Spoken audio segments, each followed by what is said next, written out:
It's not just enough to hustle. It's not just enough to be an entrepreneur. I'm sorry, you cannot just put it into one box and say that's all you need. But there is one thing that you do need, and that is, if you've got this combination of things, sooner or later you're going to be successful. From starting his business as a side hustle to growing one of the most rapidly scaling DTC e-commerce businesses in the health and wellness space, today I'm super excited to bring you Dimi Stozanic, the founder of Organic Burst.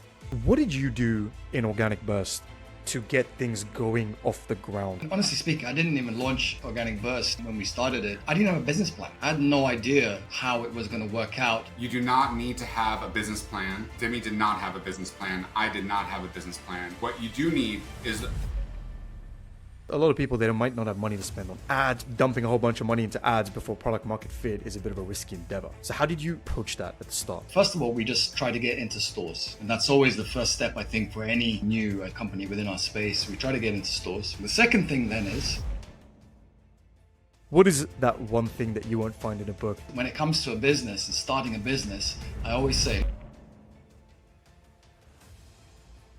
Welcome back. And today we actually have a very, very special episode here for you guys. We are here with Dimi, who is the founder of Organic Burst, and Dan Castle. And the reason I'm really, really excited for this episode, guys, is not only are we here with two incredible individuals here, but we're here with two top 0.5% Shopify owners, Dan and Dimi. So for any brand owners in the CPG space or health and fitness or in e-commerce in general, any agencies, anybody listening, we're going to try and make this one as valuable as possible. And yeah, Dimi, welcome aboard, man. How you doing? thanks very much. I'm doing really well. Thanks a lot, Sam. Fantastic. Fantastic, Dimi. Super excited to dive into your mind today and, have Dan as well.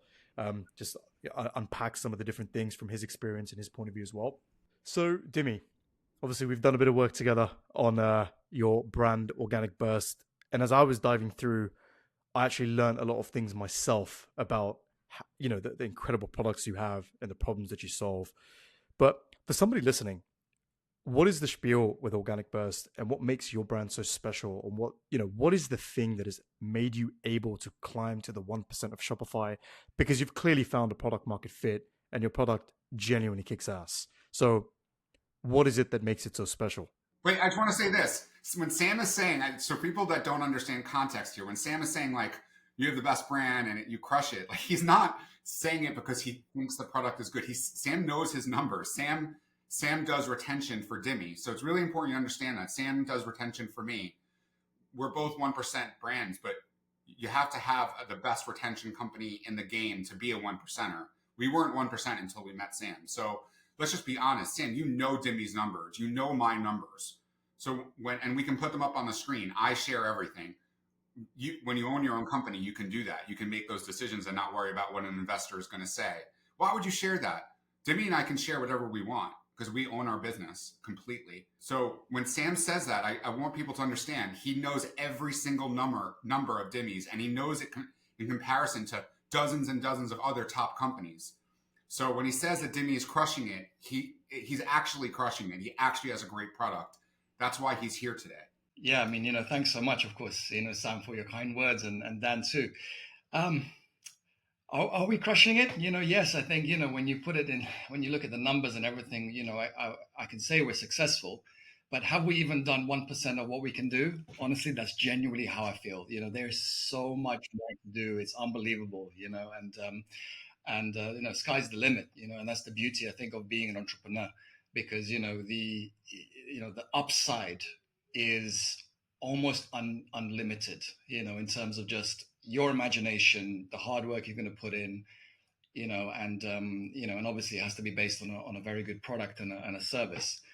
So Organic Burst, we're a worldwide movement, and we're here to transform lives. Okay, I say that sometimes, and a lot of people say, "Oh my God, this guy's coming up with some, bumbleboo. What is this? Words. You're listening. You're, like I said, you're a 1%er. So listen up, people. Like it's actually happening. You got to have a mission, right, in your life, and our mission started 13 years ago when we launched this brand, maybe a little bit earlier than that, once we realized, when we found certain ingredients around the world that, these are berries, roots, algae, grasses, all sorts of different types of plants, let's say natural ingredients that actually have very, very effective functions within the body, right?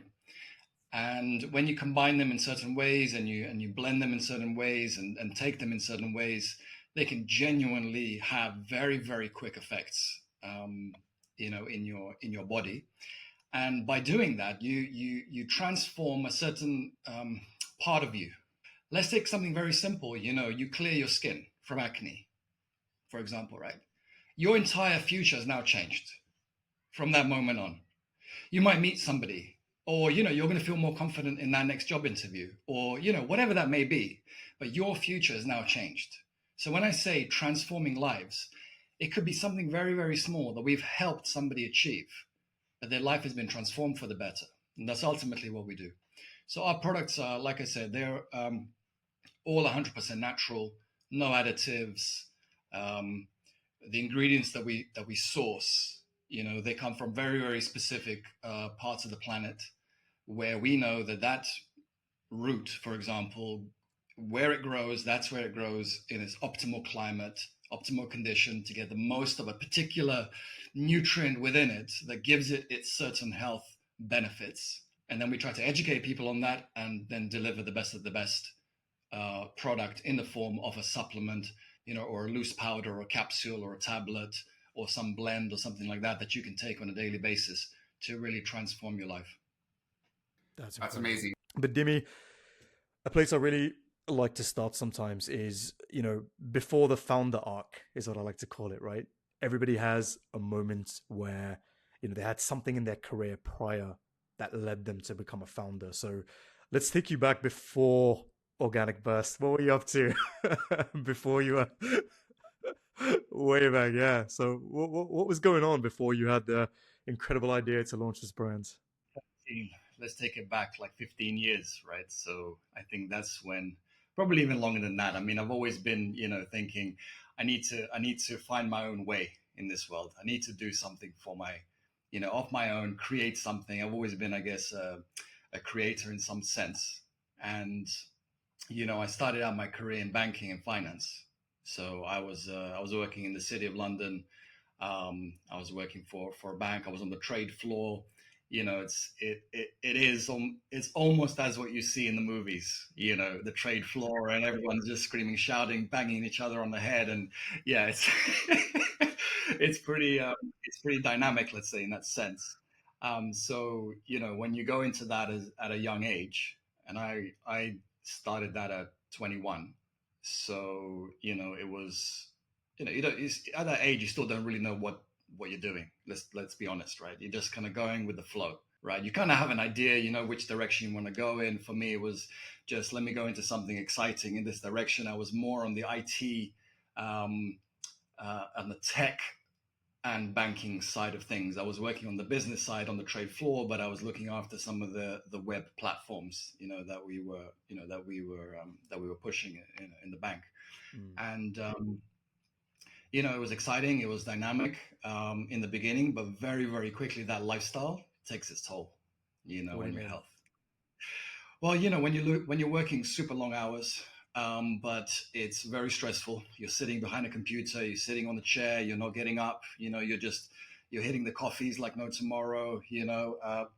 Luckily, I personally wasn't doing any of the other stuff that other people do, behind closed doors and in the bathrooms and stuff like that. Of course it happens. That wasn't for me ever. I've always been a sports, person at heart, and I played tennis a lot as a kid, and I then did a lot of martial arts, etc. So I never went into the negative stuff.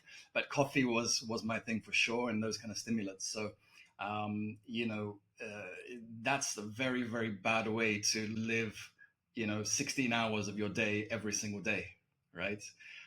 Um, so the health started to kind of take its hit, right? So in that's where my wife and I, she was working at Bloomberg, literally just, a few buildings down from me. So we were constantly meeting up and talking, hey, what can we do to support our she was in a similar kind of financial environment, very high stress as well. What can we do to support our health, during this time, right? So it was a personal interest, looking at health and well-being, ways to support our bodies, ways to support our mind, in this environment, in order to do better, right? So that we can think quicker, last longer, be more successful in that sense, but also just sometimes even just to survive. So you don't want to collapse, right? Of course. So it was a personal interest in that sense, and then we started taking all these different products, different supplements, really reading a lot, researching a hell of a lot about this space. And, both of us are actually, when we get into one subject, we're very much like obsessed with it. So we go really deep, into that. And, we just realized that the quality of the things, the support products that you can find out there, mainly supplements, we would go to the high street shops. They were just super, super low in quality. I mean, just really, really bad ingredients in there that are, sometimes more detrimental than what you're supposed to be getting out of it by taking the certain product. So we thought, look, there's an opportunity here to just help our friends out, help the people we know, help our family, by getting some of these products that we learned about that were super rare, nobody knew about them. Let's get them together. Let's find them. Let's start sourcing some of these ingredients and teaching people about, their benefits. And was this while you were in the bank here, Dimi, as well? While you were working? So you do this in your after hours, weekends, etc.? Absolutely. It was parallel, so it was a very difficult time because, long hours at the bank, like I said, really that environment was full on.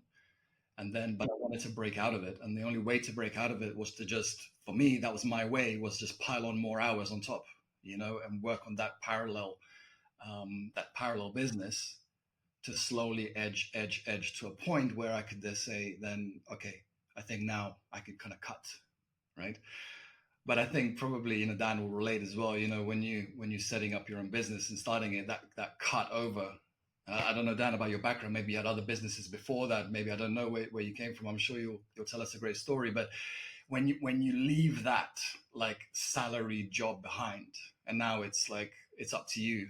It's in your hands. There's no safety net anymore. Okay, so that's important. I want to disagree with you on that, and this is really important.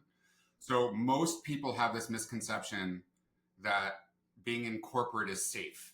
Now, that might have been true 2 decades ago or 3 decades ago or 4 decades ago, where you see, right? But now being in corporate, to me, and based on what I've seen, and if you look at the stats, as far as like the earners, if you're going to be like an ant, or a sheep, I think corporate is fine. I mean, that some people like that lifestyle, but if you're an earner, if you're a mover and a shaker, corporate to me is just as risky as owning your own business, because once you're in the sink or swim department, the sink or swim department is you either crush it and get huge commissions and rise to the ranks in the C-suite, or the expectations are too high, the stress is too high, and you either drop down or drop out.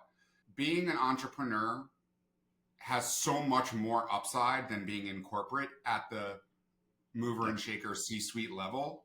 So my thought process was, I've done corporate several times, and every single time I either got pushed out because I knew my worth and I wanted my worth, and I said, I'm either gonna give me my worth or I'm gonna leave, and they would give me no response, and I'd eventually have to move on. I've never been promoted in my entire life. I've always been the top earner. How could you be the top earner and never promoted? So there's a lot of office politics involved. You can be as good as you want to be, but there's politics. There's people are not going to let you get to that next step because now you're on their turf. So my thought was, be an entrepreneur, because that's always been in my blood. And while I think the risk is the same, I think the stats would probably show you it is at that level. And why not own my company? Why not be able to write off half of, all of my expenses? And everything for me now is 50% cheaper or 40% cheaper than it is for somebody who doesn't own their own business, right? Even when I fill up the gas tank, it doesn't cost me $100. It costs me about $40 to $50 because I put it on the business. So being an entrepreneur, the upside is so big, especially over time, if you can be an entrepreneur for a long period of time. But I'd rather be an owner than an earner for someone else. And so I really do. I do think that being an entrepreneur and being in corporate are very similar in risk at that level. Yeah, I 100% agree with you. You know, when I was saying that safety net is gone, I think it's that first step. It's that feeling that you get, you know, where it's like, that's it now. You know, you used the really good terms. What did you say? Swim or sink, right? Sink or swim, sink or swim. Yeah. Swim, right? Yeah. So Yeah. it's that, you know, maybe this, what I'm saying is maybe just telling my story, that first step from corporate to really, you know, owning your own business, and it's in your hands now. It's 100% what I always wanted to do. And I feel more comfortable in this space, definitely, you know, Right. and you're right, totally, that the upside of that is obviously, you know, is far superior. Right. But I will say that it's not for everyone. That's the thing, you know. A lot of people come to me and say, "Hey, shall I start my own business? Shall I start my own business? I really want to do this. You know, I need a new idea. Shall I come up with something?" And I always say, "Look, you know what? You have to first ask yourself, like, do you want to go down the route of I'm going to start my own business. I'm going to be an owner. I'm going to be an entrepreneur. I'm going to do my own business. Is that you? Is that your character, right? Or is your character, you know what? I'm very structured. I can you know, I can implement processes. I can manage people super well, but I just don't have it in me to be that, you know, necessarily that person who's going to go and start his own total business." Yeah, I still believe there's a route for those people. It really depends on the company, you know. But yeah, It that's what depends I was on, going to say. I totally agree because, you know, I'm thinking as you're speaking, what corporate companies have created a culture of entrepreneurs, meaning that you can be an entrepreneur in their corporation and still be successful. That is incredible. Those are the companies I think that when you talk about sink or swim, they're swimming, they're flying, and I think that's unfortunately a lot of these corporate executives, they go to these fancy schools. They've always done really well in their grades have always been top. They've never been really criticized. They haven't really had to be creative because they sort of see the path and they just attack that path. But there's not a lot of creativity in the way that they do their business. And then so when they see someone come around like a Dimi or a Dan, they're like, what do we do with this guy? He just should be running his own business, but he's working for me. He's crushing it, but I don't really see him here for very long. So they just sort of suck you dry, get as much as they can from you, and then they spit you out. And I've never been promoted, but I've never been fired. And that sort of explains it, right? I guess the reason is probably because my boss was always like, Dan's not going to be here for very long. There's no point of pissing everybody off and promoting him. You know? That's super interesting to say that, Dan. I mean, I really resonate with that as well because, you know, when I was working in, like you say, in corporate, I was in the bank, you know, I mean, everything that I do anywhere, I do it totally with my heart, sincerely, to the best of my ability. And that's one quality that I say to everybody: you should always nurture that. You know, whatever you're doing, do it the best you can do it. You know, no matter what it is, even if it's cleaning your apartment, just do it to the best you can do. Everything should be like that, right? And I was doing that in the corporate world, right? And I wanted to leave many times earlier than I did as well. I wanted to go and do something else. Then I was trying to explore some different avenues and so on and so forth. But they always kept me in. You know, but they kept me in the other way. They gave me promotions. They gave me this bonus. They gave me this thing. And I'm like, oh, okay, maybe I'll stay for a bit longer. And then working. Then, oh, okay, now it's time to maneuver my way out. It's enough now. Then they kept me in again and again and again. So it was almost like they were trapping me in that space when I, in my heart, wanted to exit. Do you know what I mean?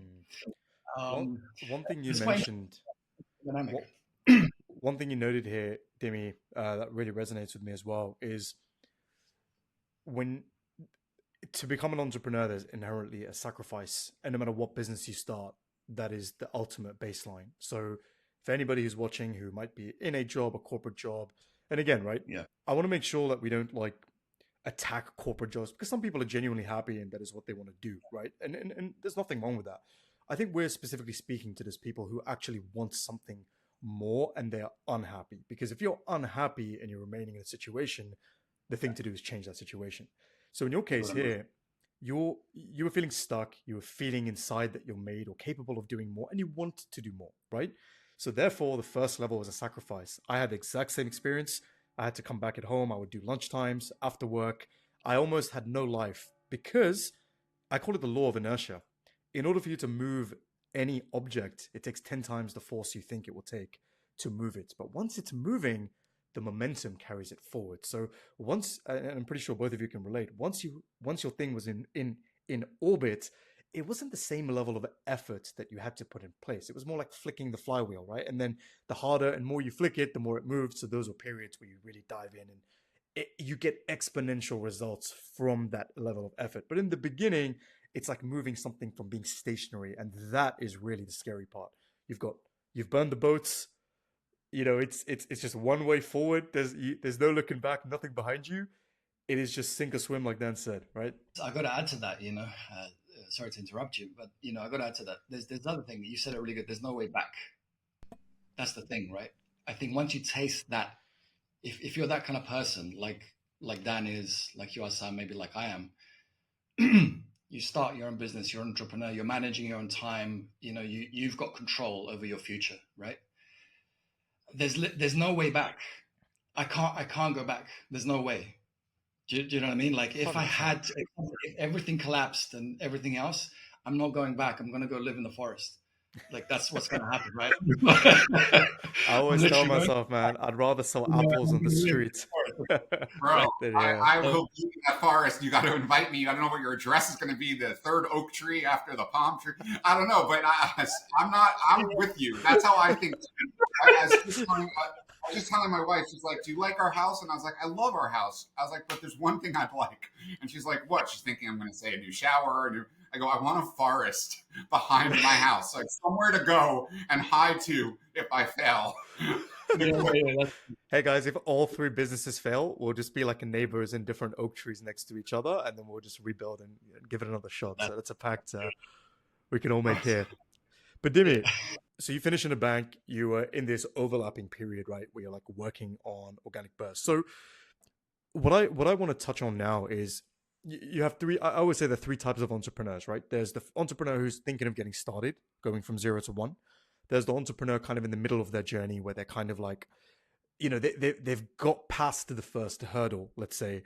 They are in flight and now they're like, okay, how can I grow this thing? How can I serve more people? How can I get a bigger audience, right? And then there are entrepreneurs similar to where you are, where they're looking at the next level. They've played the game to a high level. They want to grow even beyond. So let's start off by talking to that beginner entrepreneur who is, at the beginning of their journey. Maybe they're afraid to quit their job, all that kind of stuff. What did you do in Organic Burst to get things going off the ground? How did you go from 0 to 1? It's a really good question because for me, it was very gradual. So I think there's different types of ways to start a business, of course, right? There's maybe a little bit more academic, classical way where you plan it out, you go, you get funding, you start, you get a team together and you go from there, right? That, I think for anybody who is just literally starting off, that almost sounds like a big thing as well. It's like a big project. Like, oh my God, I got to plan this whole thing. I've got to get money. And of course, I mean, loads of people do it that way, and that's totally fine. For me, it was literally small steps. It was like, okay, I mean, honestly speaking, I didn't even launch Organic Burst, when we started it. I didn't have a business plan. I had no idea how it was going to work out. All I knew was these products that I can get my hands on, that I've learned so much about, can change people's lives. I've seen it. It's worked for me. It's worked for my wife and my friends, for people who I've recommended it to. That means that there are more people out there who are going to benefit from this. And I just thought to myself, every day, just as went along, I thought, what can I do next to kind of just get this in front of more people? And we just kind of figured it out as we went.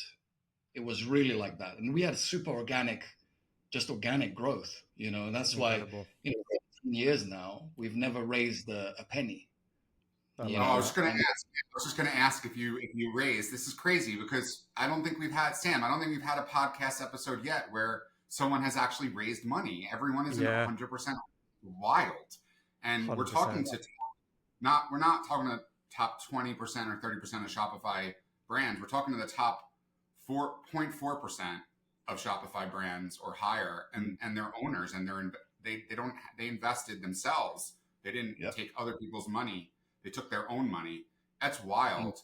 I mean, Mm. I just, I guess, you know, maybe that's every business, every category is different, but I'm in the health device space, right? We're like the Apple of health devices. You're in the food consumable Supplement. space. Yeah. Yeah, supplements. It's a very different business. You're more a subscription based business. I'm more one time purchase. And then I've got my Castle Fit, which is where everyone pays for access to classes and subscriptions and so on and so forth. And I talk about why you need both, but I'm jealous because your business is the ideal business. If when you have a product that works and they have to keep coming back to you for more, it's the greatest feeling when you get those automatic reorders. Like, so it just incrementally adds to your daily sales. And I didn't see it until year 2 of CastleFit. So remember, everyone is signing up for what they pay for 1 year.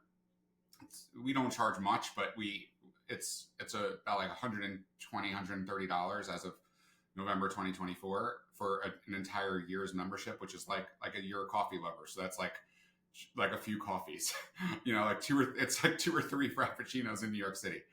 And then when year 2 began, the first day, it was like 7 orders at 12 a.m. from people that were automatically renewing from the year before. And the day hadn't even started yet. And you've already got $1,000 in sales. What an amazing business. And that's 100, it's almost probably 100, it's probably like 70% of your business or 60% of your business. That's incredible. Yeah. Mine is probably closer to 10%. So I think you are making a success happen in one of the most difficult areas of our business. So because there's different levels, but to me, your area is the most difficult because you're dealing with and you're in Dubai, Singapore, Europe. I'm in America. When you do we call it consumables. When you're putting something in your mouth and your body is absorbing it, there's a lot of upside and there's a lot of risk because our supplements are not FDA regulated, which is a huge problem and a very big disadvantage, by the way, to companies like you, because marketing wise, I can create a supplement company tomorrow and make my company look just like yours and it's all BS. Of course, I would never do that. But there are a lot of people that are doing it. You only have to Google, fraud or FDA lawsuits or whatever. But FDA is like, they're small compared to the size of this business. You're getting a percentage of the wrongdoers. So right now in Congress, Callie Means, who does TrueMed, he does our HSA, FSA eligibility. He's been speaking all over the country with RFK Jr. And this is literally what they're talking about. What they're saying is Europe has different standards than America does, better standards. And they're taking a box of Fruit Loops and they brought them in from Europe or Canada, for example, very similar to Europe in their food. And they put it next to the American Fruit Loops, and the Fruit Loops from America were like purple, green, red, all the food dyes, right? The really toxic food dyes that I'm sure give, like you roll your eyes probably, that people spend their money feeding that to their children. But then they opened the pack in Europe and it was like 4 times larger and it was all one color. It was all like a creamish color. It was like a natural grain color, but it was still flavored, but it was naturally flavored, like real naturally flavored. And so I find your industry wild because it's like t-shirts. You could say this t-shirt is different than that t-shirt, but they're all the same. You're in a world where it could be one, it looks like a pill. They look like they're the same size and same color, and one is poison and one is incredible. And Yep. so that's you're in the most wild west of the business. Honestly, it's like that. And, I think Europe definitely has more regulation when it comes to the space, 100%. But it's still not, with regulation, it's a double-edged sword. Yeah. So, for example, in Europe, something that I'm quite unhappy about is where certain things you want to say about your product is disallowed. Okay, so let's say, for example, if I want to, I'm talking specifically, we're in different countries, so we've got the different regulations within the different countries. But let's say with the UK, right, or Europe, if this is the same, you're not allowed to, for example, make a claim about a product, even if it was a customer testimonial. Let's say a customer said something about your product. They felt some effect or something, and it was maybe it helped with certain disease. And you used exactly their words, you quoted them, but you put that next to your product. That's not allowed. That'll be immediately, you're not allowed to do that. From my perspective, I don't believe that's fair because it's truth. And you should never censor or restrict truth. If that person is genuinely saying that, you're not lying, then why should you be restricted to say that? In the US, you are allowed to do that, right? Because you still have the First Amendment, which is in full force, still as a, for now. Let's hope it stays that way. Where you are allowed to make certain claims, statements, as long as they're truthful, and then you can always say this is not approved by the FDA or regulated by the FDA, but it is truthful. But of course, it's a double-edged sword because then it opens the door to, exactly like you said, people could come and take advantage of that. So, it's a bit difficult to say which is better. From what you're specifically saying, though, about certain ingredients being used and all of that sort of thing in the product, 100%. I mean, there's so many things that should just be banned and not be allowed whatsoever to be in any product because they're poisons. That are allowed in different places. But I don't know. It depends. Some people are a bit more, totally free market thinking and say everything should be allowed everywhere and let the market decide. And other people say, hey, we need regulation and control. On the other end, I guess it's somewhere in the middle is necessary. Yeah, especially when it's harming people. I think that's when it's something to look at. So, but it comes down to, sorry to interrupt you, Sam, but I think the bottom line is ethical standards, and I think that ethical standards have taken a huge hit worldwide, through, I think, young generations and kids and everyone else, just, I don't want to get into too much into that territory, maybe on this call, we're on a different subject, right? But the ethical standards of a lot of people is very low, and when it comes to a business and starting a business, I always say, look, don't just start something for the money for the sake of being free and just earning money and doing this, doing whatever it takes, just to make it. And I'm going to crush everyone. And a lot of people think, yeah, you need to have this attitude. I'm going to just crush everyone. And it's a dog eat dog. And I'm going to do this and do that. And I'm just going to make it. You're just going to sell yourself out like that. You sell your soul. That's not what it's about. You're going to make sure your ethical standards are solid, your principles are solid, and then off the back of that, then fine, you do whatever you need to do from there, And these companies that are selling all these poisons, they just don't have any ethical standards. That's it. They're in it for the cash, for the money, and they're huge businesses, of course, and they're earning billions, but they're hurting people and harming people, and that's a shame. They're also incentivized because of their profits and the ability for them to spread it even more into society. That's why when you go to a supermarket, I personally don't trust 99% of the things in any of these boxes. I've come to this conclusion quite recently as well. And, that's why brands like yours exist, Dimi. They exist to serve people to think a little bit differently and think with their mind in terms of not listening to what's just pretty and colorful on a box, but actually have a bit of consciousness into what you're putting into your body, right? And one point, Dimi, that you touched on is you grew entirely organically from the beginning, right? So what kind of marketing were you focused on at the beginning to get that initial spurt of growth? How, because a lot of people, they might not have money to spend on ads, but then, let's say you have a founder, very passionate, right? Similar to you or Dan, you have a real problem that you want to solve in this world, a real mission to set out there and make a change in a positive light that you see, whatever industry that's in. Might be health, might be makeup, whatever it is, right? Now, initially, dumping a whole bunch of money into ads before product market fit is a bit of a risky endeavor. So how did you approach that at the start? Well, I think that, yeah, for sure, in the beginning, you can't go and, I mean, we just started with our, whatever savings we had in the bank. We had nothing couldn't do any advertising or anything else. We didn't want to, we weren't into this whole go and raise money and then just do a big bang. Because to be honest, I mean, we wouldn't even know what to do with the money. If someone just dropped me $1 million, I wouldn't know what to do with it. Probably would have blown it. So you got to go step by step and learn. And this is a new industry for us, by the way. We had we entered something completely brand new. We had no idea how do you sell a supplement or a superfood or what, we just knew the value of the product. So the key for us was, first of all, we just try to get into stores. And that's always the first step, I think, for any new, I think, company within our space. We try to get into stores.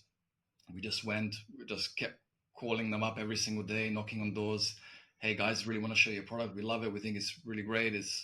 Gave them all the unique selling points. And to be honest, very, very quickly, a lot of stores accepted us. I think they saw the value in the product, and they accepted us. So we launched with Whole Foods was our very first stockist, Oh, wow. Yeah. And, I remember Katya saying to me, look, Dimi, can you get us into Whole Foods? That would be my birthday present. And it was like November, December. And I was like, okay, well, I'll do my best, So, we were just pushing hard, to do it. And we achieved it, and went into those stores. And I think that was the best way to get exposure, because you're on the shelves, you can yourself go down, set up stalls. We were setting up stalls in the stores. We used to go to them and go, look, guys, let's just set up a stall. We'll speak to your customers just to help and educate them. We'll help them. We'll do the selling for you on the shop floor, So, and then we sort of found friends to help. And then we hired our first nutritionist, came on board. And then she was going around different shops, setting up little tables with our products and educating face-to-face customers. And it just kind of started snowballing from there slowly. People just started using the products. They saw benefit, then word of mouth. And then slowly, from there. Then we had lots of these trade shows. I don't know how you call them in the US, maybe similar. So exhibitions, trade shows. Some are more exhibitions, some are consumer focused, some are more kind of B2B. So we went to those and we had no money. One funny story was, so one of the biggest one, that happens in the UK, natural and organic products. I don't know if it's on anymore because I stopped doing them after a while. It was just so hard, so much hard work to do them. Honestly, it's exhausting. You're on your feet all day long. You have to set up the stall, but we had no money to create a stall, right? So this was in the early days. So Katya and I were like, Rob, what are we going to do? We got to get into this, into this show. We got to have a good stall that looks good, and we got to try and market the product. So I was like, okay, racking the brain. I was like, what we're going to do? We're going to call, what was it called? St. Martin's Art Academy in London. I can't remember if that's the exact name. I could be wrong, but we called them up. I had a friend who was a professor there, and I said to him, they were doing there was an interior arts course, master student for interior design. So I called him up. I said, look, we've got this event coming up. Honestly, we have no money. We need a stall designed. Do you think maybe you guys could do something? Like, can your students help us out? And it'll be good for them. They'll have a good portfolio. And he was like, you know what? We're going to make a competition. We're going to make teams, and it's going to be their final year project. And then they're going to pitch to you, and you're going to pick the winner, and that's it. They're going to run with it. So it was amazing, So there were these kind of people in our lives, who were just who kind of helped along the way, if you know what I mean, right? Really organically. And so we went there. We gave them the presentation, and all the students were there. I think maybe I don't know, 50 students or something, And they were like, okay, listening to our pitch about what the store should look like and everything else. And they got into their teams, and they're like, so what's the budget? And the professor turned around and he said, the budget is 0. You need to you need to use your creativity, use your mind. Wow. And he was challenging them, right, to come up with this professor's a legend. I need to meet this guy. So amazing. He was a legend.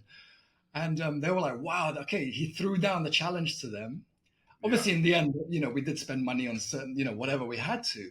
But in the end, to cut the long story short, we had one of the most amazing stalls in this show that cost us nothing, right? From money perspective, obviously it cost a lot of time and a lot of nerves and discussions and everything else. The effort was there, the passion was there, but we couldn't spend any money. We didn't have it.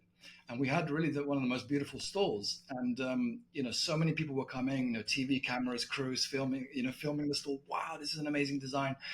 And, that's how we did it, and I think that in the beginning, you just gotta find your way through, you know what I mean? Like, you have to say, okay, these are my challenges. These are my blocks to achieve what I need to achieve.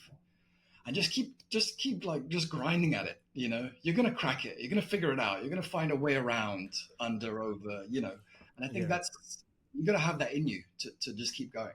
I want to just go back to what you said earlier, because you've jumped to Whole Foods as how you started your brand. But remember what you said to us earlier on, about 20 minutes ago. You said you wanted to test your product with friends and family. That's something I feel like, Sam, I say this every episode, but I'm just going to say it again. Look, entrepreneurs, you do not need to have a business plan. Dimi did not have a business plan. I did not have a business plan. We are both top 1% of 1%. What you do need is a product that works, that your friends and your family love and adore, and they're not doing you a favor. They're actually purchasing it, right? That's really important. That you're not giving it to them for free. Like, I'm starting a business. If you're interested, if you think this solves a problem you have, then buy it. Maybe I'll give you 20% discount instead of a 10% discount. But make sure they've got skin in the game. They'll, trust me, a lot of people will not pay for something if they don't think it's good. So that's really where you separate the men from the boys. And I really think what Dimi did is, he's talking about Whole Foods, but he's not telling us what happened before Whole Foods. You don't just jump into Whole Foods. You got to know that, like, Uncle Charlie says it's the greatest thing they've ever had. And so-and-so, who you've known forever, who's a huge skeptic, says, actually, that's legit. Those moments have to happen. So what my question to you is, Dimi, what was the moment where somebody tried your product that was friends and family that you trust, that's going to give it to you straight? Right? Because there's yes friends, and then there's real friends and family. Who was that person where they were like, that is incredible, I'm feeling different, when was it, how early on, when did it happen, and how did you react to that? It's a really good question. I fully support what you're saying, that you need to have some kind of proof that your product is real and works. That's ultimately what you're saying. It has to be real. It can't just be a gimmick or something fake that people are just doing. And your friends are, a lot of times they'll say, oh yeah, it's amazing, that's great, good luck, On my side, I don't know. Yeah, my friends and family, they took the product and they felt good about it, and they would tell me that. I can't say for sure that, oh, it was clear to me they were definitely telling the truth. I assumed they were. Honestly speaking, I didn't have that. I felt it on myself, and my wife as well, and so from my own personal experience, I said, I've seen this work, I've felt it, and I know other people are feeling it. If they're telling me they are, I believe them. I did believe them, I didn't really get people to buy it, I think that's pretty good, like you said, like if they actually pay for it, then for sure, because like they got skin in the game, like you said, right? I totally agree with you. I was kind of just giving it out left, right, and center. Maybe I wasn't doing the right thing because I was just so excited. No, I mean, my product is, it's $300 a unit. It's a very big difference. Remember, you're in the retention subscription business. You just need to hook them, and it's fine if your product costs $1 a pill. I'm just making examples, and it's okay to break even or to lose $1 for a certain amount of time, because you know that they're going to come back, and then every purchase after that is, let's say they do 6 more purchases every year. That's where you make your money. That's the brilliance of your program. I don't have that luxury, but I will say that, to answer Sam's question on my part, my answer is the same as your answer. My I had my own problem, right? I had herniated disc issue. I had plantar fasciitis. Nobody was able to fix it. I had some good doctors that had made some progress, but it was more short term. And it was more like, this is what they've never had. When you have back pain and you go to a doctor that doesn't have back pain, it's like you're speaking two different languages. They have no idea what you're dealing with. There's no textbook in the world that can explain to them the pain that you're dealing with and the way it affects your life and your interactions with your family and friends, your social life, your work. People with chronic pain make 30% less over the careers than people that don't. I had a real problem. Like it was hitting my wallet. It was hitting my bank account. And once I saw that my device fixed it, I didn't care if anyone validated it or not. The validation came from me. It worked on me, and I knew I was in such bad shape, worse than anyone I knew. And I knew a lot of people. And it was never, I was never so, I really hope, I never said, I hope somebody really likes this as much as I do. I was like, all I need to do is use a certain amount of people to figure out if the quality control is good, if it's going to hold up. Because let's say I'm 6 feet and 220 pounds, but will it work on someone that's 6'6" and 300 pounds, like the linemen that we work with in the NFL? Or is it going to work on an 80-year-old senior? Are they going to be able to use this device? And someone young, even a child, are they going to be able to use this device? So that was more where I was trying to figure out, have I designed this and engineered this the right way? I did not need to know from I didn't need any validation as far as if it worked or not. And I say this every time, you don't need a business plan. You need to know that your invention or your product, your creation or your business works for about 100 people. And if it works for 100 people, then you just go to 200 and then 2,000 and then 20,000. And that's your journey. That's what you said your journey was. You sort of you went in steps. That's something I think that e-com allows you to do. I think that is a little different than maybe in the past where it was like, when you watch these shows like Shark, we have Shark Tank here, you watch that show and they say, oh, I'll get you into Bed Bath & Beyond, right? It's like immediately you've got, well, Bed Bath & Beyond is now bankrupt and out of business. So that world is finished. And so now I think the best way for entrepreneurs to start their company, and I'm saying, don't quit your corporate job, by the way. We talked about corporate versus entrepreneur. Do not quit your job. Keep your job. That's your payroll. That's your personal payroll. That's how you're going to feed yourself and pay your rent. Start a side hustle. And that side hustle should be you and those 100 people. And I'm just saying 100, but it could be 50. It could be 500. I don't know. Depends on your product. But once you know what works for that small group, then quit your job and then go. And that balance of knowing when to quit to take the money from corporate, but to start your side hustle, that's something that's like art. And you have to time it the right way because you could really mess up. You can get fired from your job, but your business isn't ready yet. And then you can't even fund your business anymore. Use corporate to fund your business. Boom.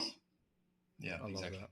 One epiphany I've gained from both of you, right, is a lot of people, there's a lot of noise in the marketing world. I think right now it's like, oh, you need to run ads, you need to do this. It's very tactical based, right? If we strip all of that away, I think the main takeaway I've got from both of you in this call is you got to be a hustler from 0 to 1. So with Dimi, you're just like, I'm just going to get awareness, right? It's like, how can I get this product in front of 100 different people? And before I do that, how can I make sure that this product is good? So you know what I mean? So obviously taking care of a unit economics, in your case, Dimi, you were able to go and give it out to people because your unit economics allowed for it. Dan, in your case, you weren't able to give it out to people per se, but then you kind of went one-on-one to people and you try to get it out that way. And then all the, the great marketing jazz that we see online and everybody talking about it, that was just pouring oil onto an engine that you already had revved up and gotten started. So I think for somebody who's watching this thinking, oh, what do I do? Do I run ads? It's like, listen, your way can be whatever your skill set. Dimi, you were great at going to retail stores and pitching your stuff to them. So you took Yes. that avenue. There are some people that might be great doing it organically. So they might be going on Instagram, TikTok, have a great skill with a camera, and that is the way that they'd get their first 100 customers. Dan, you were very well connected in general and had a very vast amount of social capital. So your way was actually reaching out directly to your network and getting it in front of a certain amount of people, which then spread viscerally, right? So I think it's a multifaceted question. It's like, what are your natural skill sets? What are you good at? What is available around you, or what are you able to do? And then you attack it like that. And then you layer on the ads once you get that feedback, the first couple of customers. But the beginning is just a hustle. And that's just the truth of it, right? By the way, Dimi mentioned his wife. So we actually have a very similar situation. My wife is not as involved day to day as probably your wife is. Yeah. But in the beginning, she was very involved because she's like, you're going to be putting all this money and time into something. Like, I want to be involved, like, not that she doesn't trust me, but she's like, trust but verify. and she had just had 3 kids in 4.5 years. And so she was, or 5 years. And so she had really been through the gamut. She's like 100 pounds, more than twice her weight, and a lot taller, like a foot taller. And so if this worked for me and it worked for her, then I knew right away, anyone that was a young mother that was dealing with all the issues of back pain and hip, women are more dealing with hip issues. Men are more dealing with back issues. And if I could fix those 2 situations, then I've got a huge market. That's a big enough market for me. But a lot of people say to me, under my ads, we have to talk about that. Because the nastiness under the ads is so, at the beginning, I used to be really hurt by it. Now I'm just entertained by it, because I guess once you've made it, then you just sort of laugh at this shit. But earlier on, you're sort of like, ooh, that really hurt. Like, screw you. And then you want to like fight them back and be like, no, I believe in it. But like, once you know it works, like, you don't even waste your time anymore. So I always just say, try it. And then I'm happy to take all your feedback instead of your assumptions. Yeah. But one of the things that, when you start a business with a partner, you're getting twice the brains, twice the, maybe 3 to 4 to 5 times the variety, right? It's not just 2 people. It's like 2 people with multiple feelings and interests and issues and whatever. And so 2 is it's a powerful number. If you can get 2 people to agree on something that are different, right? Male, female, even age is different, weight, height, size, whatever, body, health, then now that 2 is working, it gets to, you'll get to 100 a lot faster. And do you know what I'm saying? There are a lot of people that, Sam says, you got to be a hustler. There's a lot of, I can't really put a word on it, but let's say, somebody who, you go to their house and they show you something and you're like, why the hell are they so proud of that? That is ridiculous. Like, it could be a new workout device, or it could be a new health trend, or whatever it is, a diet trend or a supplement trend in your case. Like, here it's greens, right? They're going to fall apart. But right now they're still popular. But this is 2024 November. In a year, they'll be half the size. Now, my thought is, what makes an entrepreneur really unique is not just that they're an entrepreneur. That's not enough. When you come to my house and I show you something that I'm proud of, that I bought and that I love, and 20 out of 20 people are like, I'm buying that. You can't really put a number on that or a value on that. But there are people that are, Malcolm Gladwell talks about these people. They're like different types of people. And the person that, obviously there's a connector, they connect the dots. There's somebody who's a trendsetter, they're always first to everything. Then there's someone who's always last, they're the followers. That's when you hit your real scale. I think the best entrepreneurs are in that leader group where they find things before everybody else. But they can't find it too early, because how many amazing ideas are you aware of that fizzled out, and then 10 years later, it became huge? You can say it for any industry. And so an entrepreneur has to have that special magic of being a hustler, willing to take risk, willing to bet on themselves, knows how to solve a problem, and then on top of that has great judgment and great vision, and then has the creativity to take that vision and make it scalable. That is what an entrepreneur, that's a special entrepreneur. That's a successful entrepreneur. That's a top 20, 30% entrepreneur.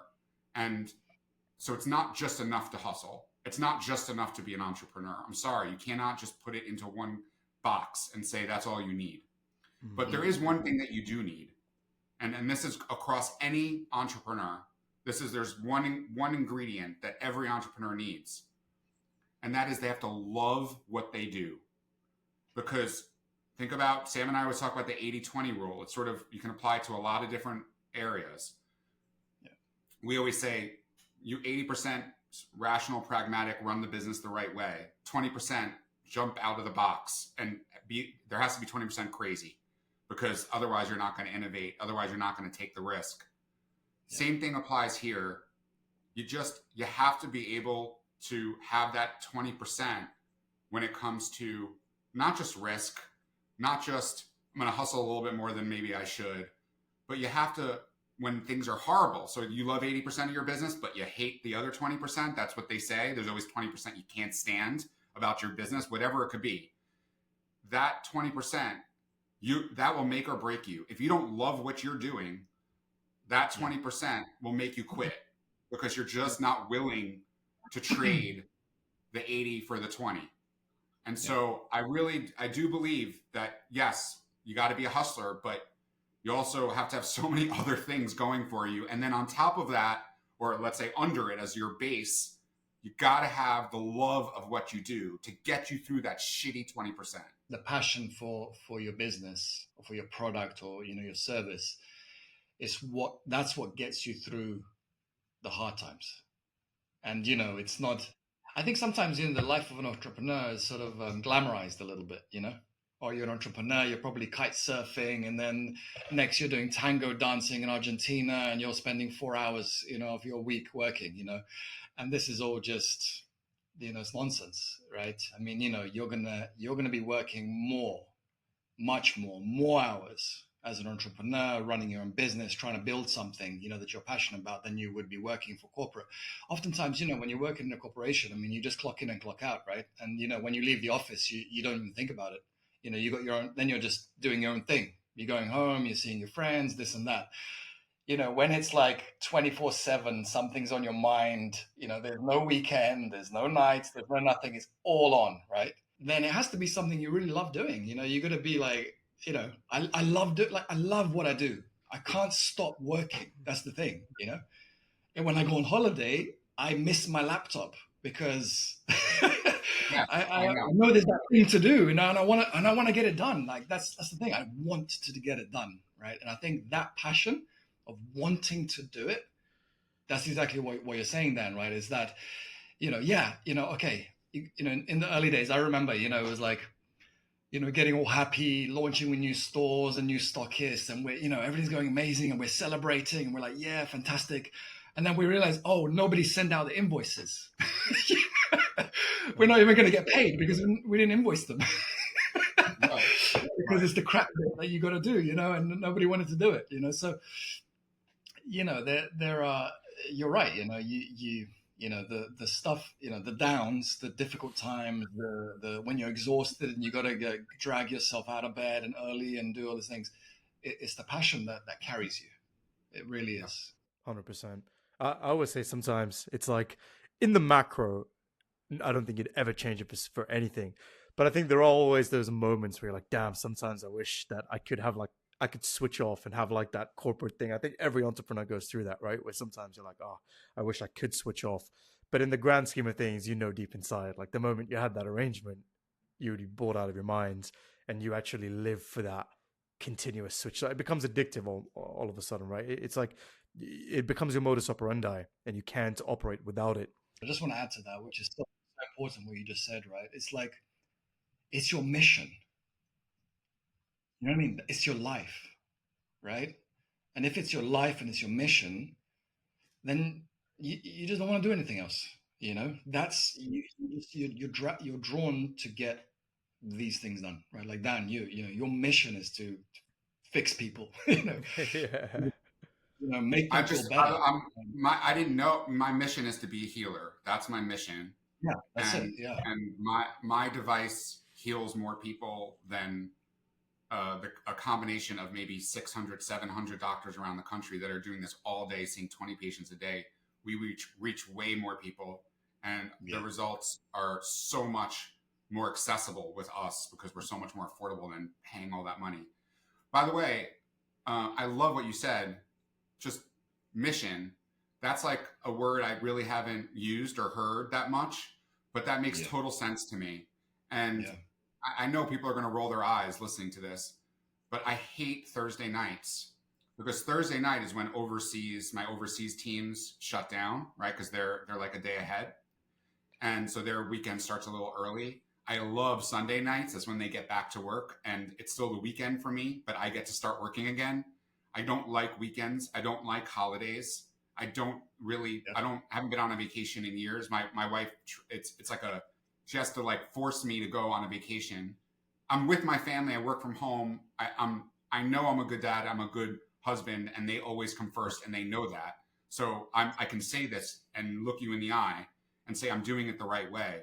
But I'm still going to be honest. I don't like any of those breaks because it just there's people that turn off at those times, and I don't turn off.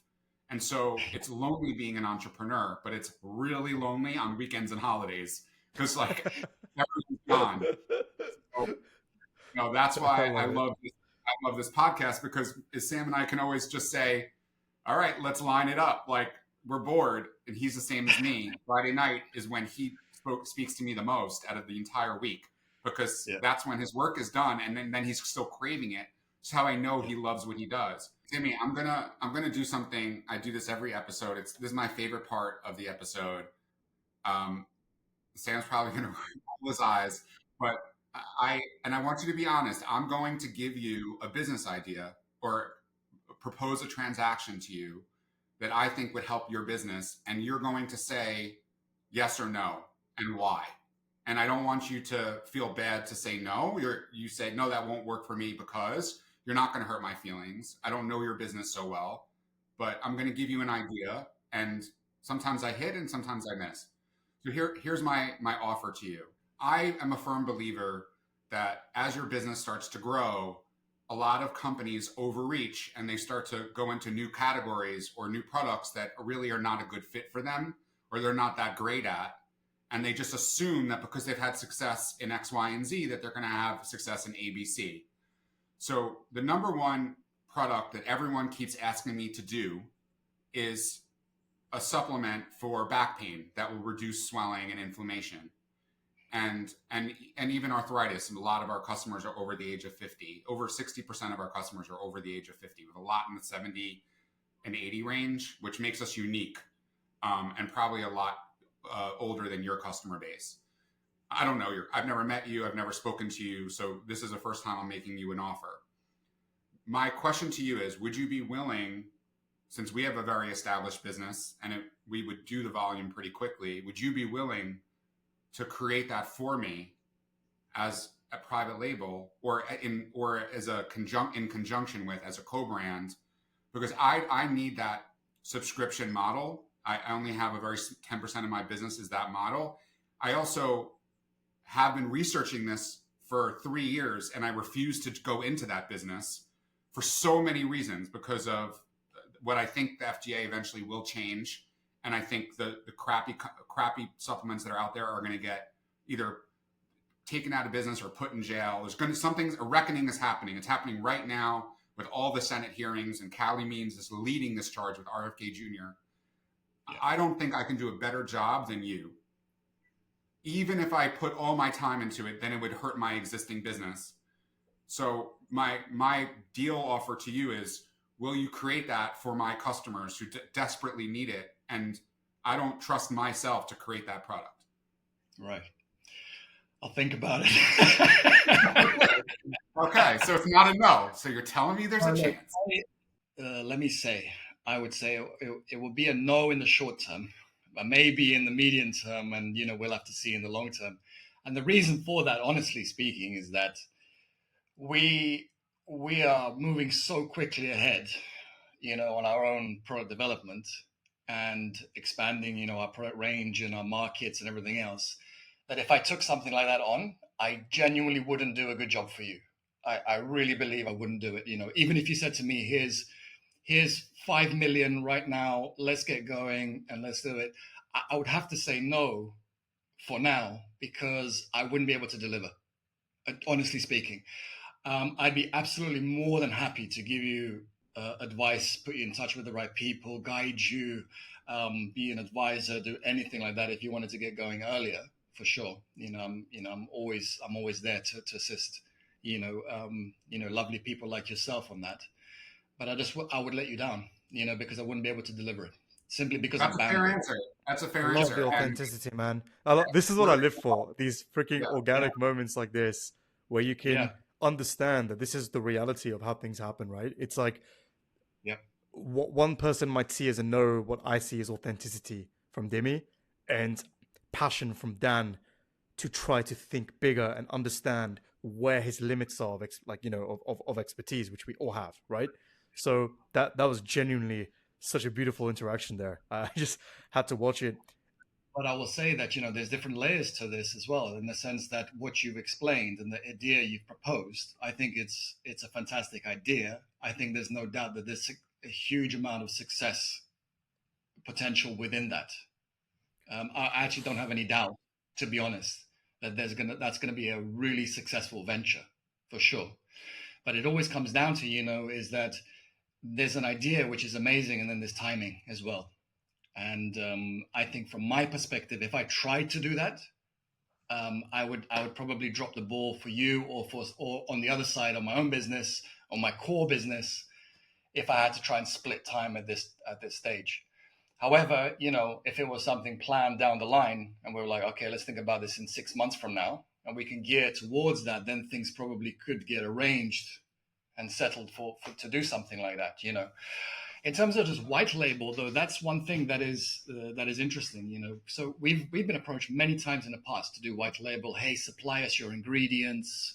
Even just like, oh, just sell us your ingredient, because I didn't explain one thing about Organic Burst, and that is, apart from the products themselves, obviously, we have now customers, across 144 countries. We've sold over 1 million products. 1.6 million products. I think the last time I looked, I wrote it down here because I thought you might ask me that question.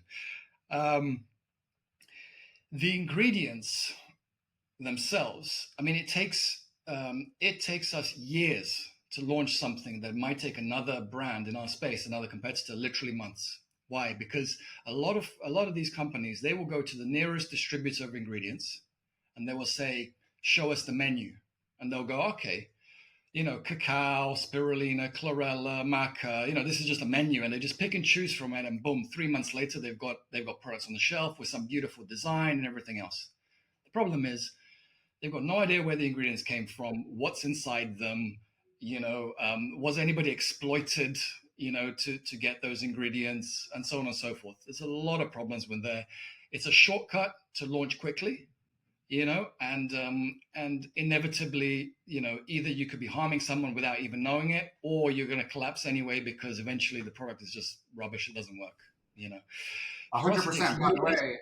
By the Brilliant. way, we're going to put it up on the screen for everyone, and I'm just going to show everybody how it works. But this is what I've been dealing with, and there's 3 or 4 of those companies. They're huge and made in the USA, right? They source from all over. You have no idea where they're getting it from, and of course they'll say, "Come visit us," but they're only showing you what they want to show you, and it's a menu. It literally is a menu, and it's like, do you want to put Castleflex onto this osteoporosis one, or do you want to put it on to this anti-aging or whatever?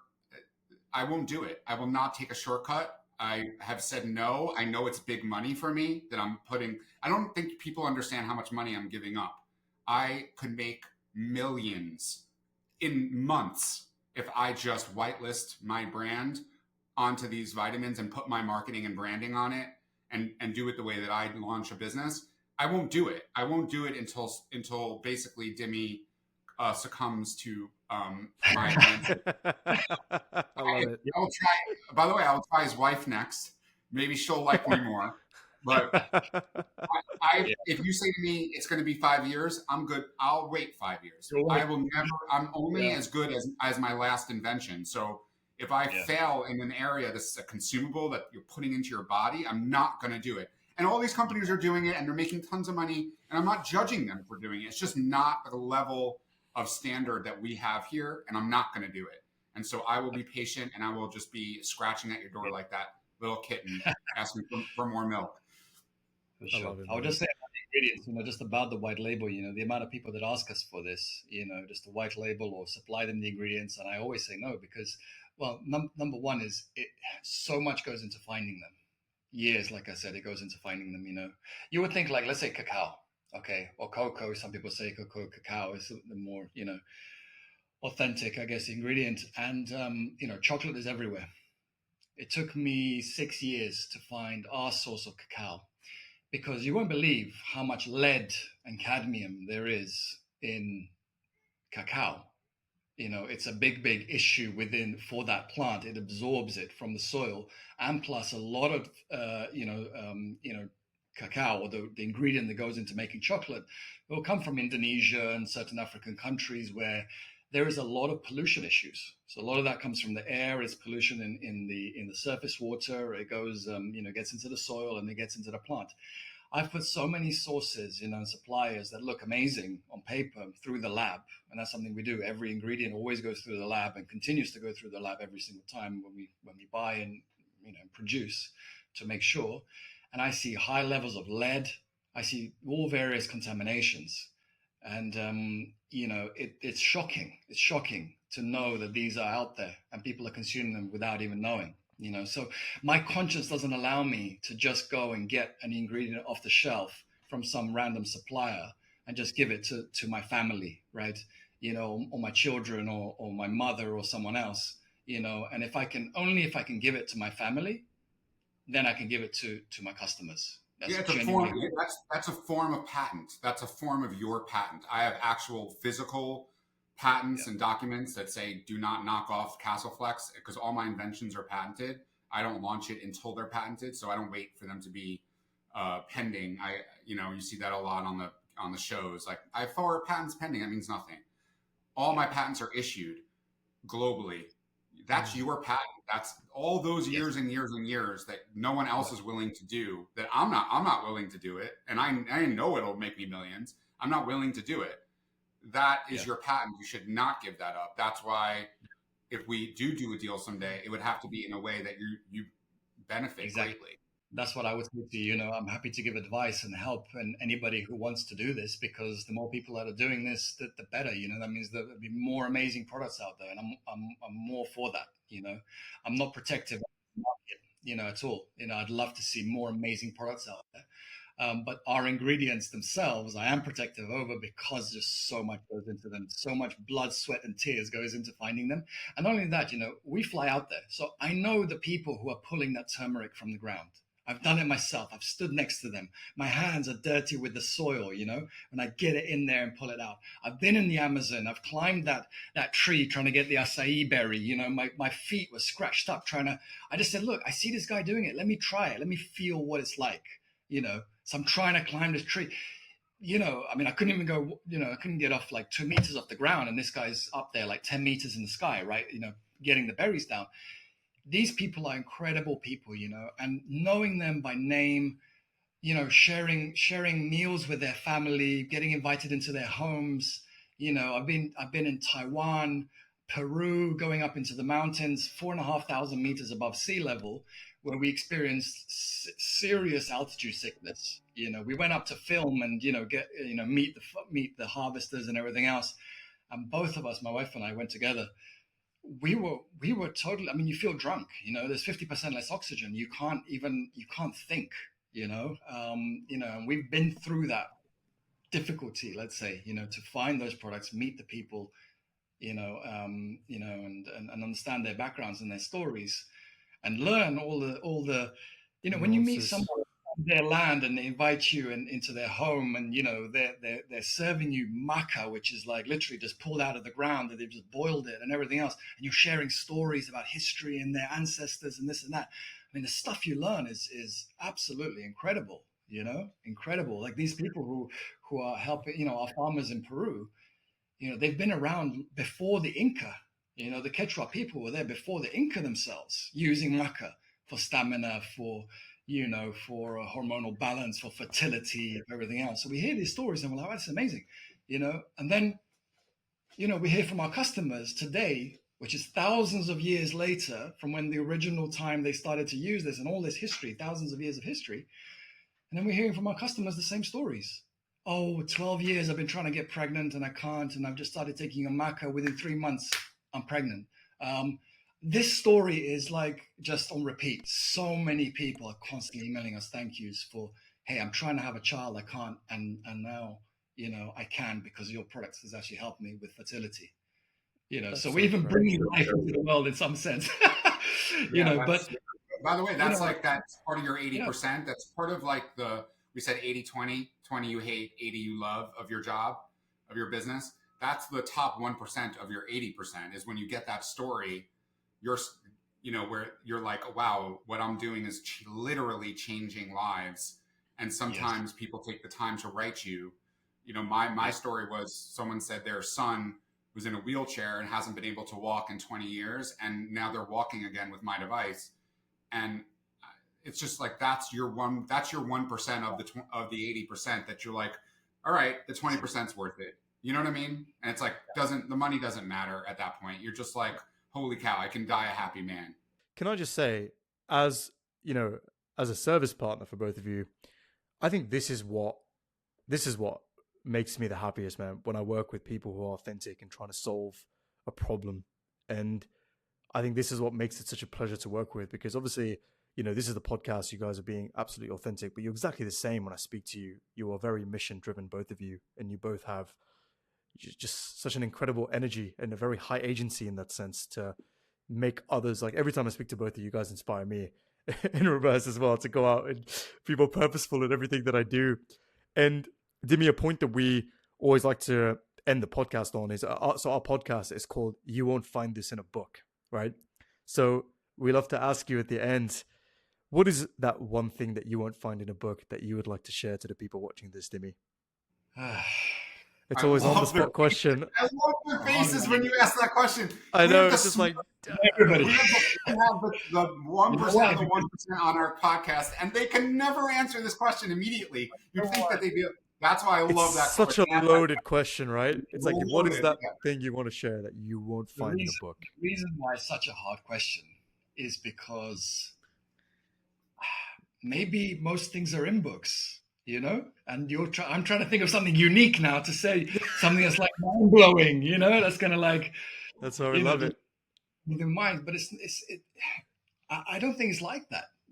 I genuinely don't think it's like that. I think that it's a combination of things. I think that's kind of everything we've been discussing today, right?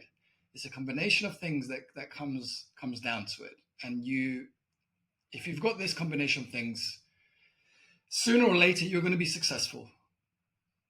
I think it's impossible not to be.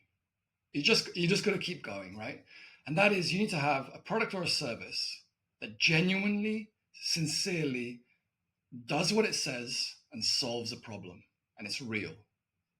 That's the first thing. The second thing then is you need to hustle.